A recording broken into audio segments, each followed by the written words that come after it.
Bang Sunan, yang terhormat rekan-rekan media. Seperti yang disampaikan oleh Bang Sunan sebelumnya, dapat kami sampaikan mengenai perkembangan dari laporan yang diajukan oleh pihak korban.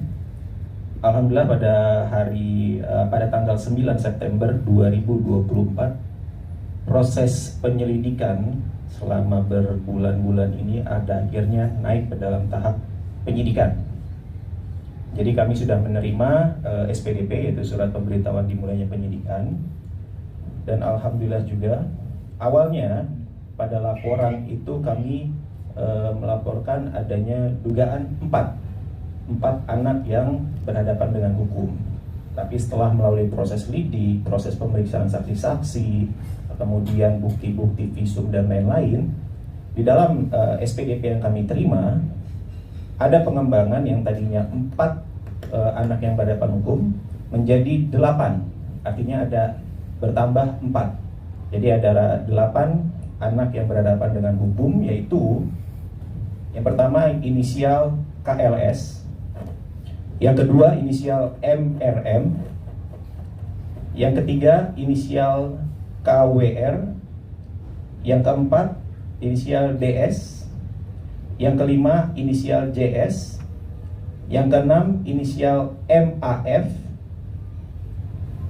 yang ketujuh inisial CGA, dan yang terakhir yang kedelapan inisial JAW. Dan tidak menutup kemungkinan nantinya dalam proses sidik saat ini akan bertambah pihak-pihak yang terlibat, mengingat dari sifat dari delik Undang-Undang Perlindungan Hukum itu bukan hanya pelaku yang melakukan suatu tindak pidana itu, tapi juga pihak-pihak dan orang-orang yang membiarkan tindak pidana tersebut dilakukan. Jadi kita lihat saja nanti perkembangannya di dalam proses penyidikan selanjutnya.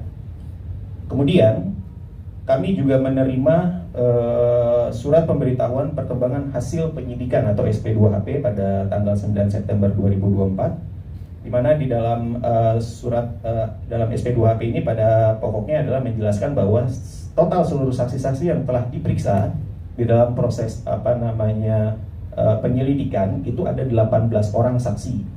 Jadi dari pihak sekolah, dari pihak murid dan dokter pun sudah diperiksa, gitu. Dan bukti-bukti yang sudah dimiliki oleh penyidik saat ini adalah salah satunya adalah visum et repertum dari Rumah Sakit Pusat Pertamina. Nah, kemudian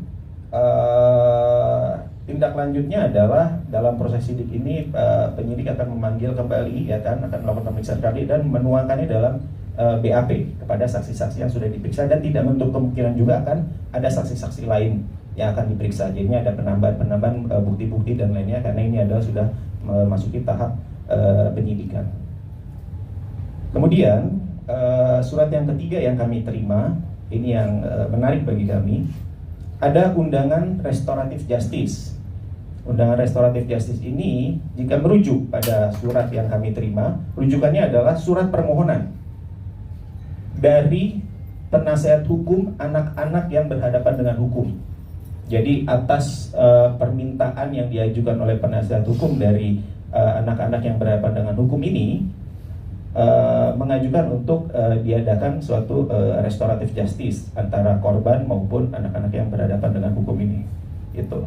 Berdasarkan surat ini, anak korban dan orang tua dari korban diundang oleh pihak Polres selaku fasilitator nantinya untuk hadir pada hari Jumat tanggal 13 September 2024 pukul 12 di ruang unit PPA Polres Jakarta Selatan, gitu. Jadi itu yang kalau dari kami, dari saya yang bisa saya sampaikan. Untuk yang lainnya akan disampaikan oleh rekan-rekan kami. Terima kasih. Bang, 8 orang itu siswa semua Bang atau? Ya, 8 orang itu peserta didik atau siswa semua.